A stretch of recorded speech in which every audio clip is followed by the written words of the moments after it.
Friends, శుక్రవారం 9వ తారీఖు అమావాస్య ఉంది కదా. మార్నింగ్ లేసి ఫ్రెష్ అప్ అయ్యి ఇలా ఒక రాగి చెంబు తీసుకుని అందులో నీళ్లు పోసి అందులో చక్కగా మీరు మీ కోరికలు ఏవైనా సరే అండి అవన్నీ తీరిపోవాలంటే ఈ పని చేయాలి.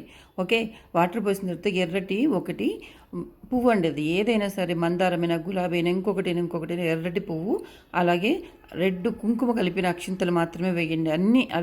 అన్నీ కొద్దిగా అండి, పించ్ అంటాం కదా, చిటికెడు అలాగే ఎర్రటి కుంకుమ ఒక చిటికెడు వేయండి. దాని తర్వాత నల్లటి నువ్వులు ఉంటాయి కదా, నల్ల నువ్వులు కూడా ఒక చిటికెడు వేసేయండి. అలాగే బెల్లం అండి, ఇది చాలా ఇంపార్టెంట్, బెల్లం వేయడం. బెల్లం కూడా ఇది కొద్దిగా వేయండి. అప్పుడు ఏంటంటే మీ ఇంట్లో పెద్దవాళ్ళు ఎవరైనా తాతలు ఎవరైనా చనిపోయి ఉంటారు కదా, వాళ్ళందరూ ఆశీర్వాదం ఇస్తారండి ఇవన్నీ వేస్తే. మీకు అన్నీ వేసిన తర్వాత ఏం చేస్తారంటే సూర్యుడికి అర్ఘ్యం ఇవ్వండి. కానీ అపార్ట్మెంట్లో ఉండేవాళ్ళు కాదు, ఇవి అర్ఘ్యం ఇచ్చినప్పుడు నేల మీద మాత్రమే పడాలి. నీళ్లు ఇందులో ఉన్నవన్నీ ఐటమ్స్ కింద పడిపోవాలి, నేల మీద మాత్రమే. ఇలా చేయండి, మీ కోరికలన్నీ తీర్చుకోండి.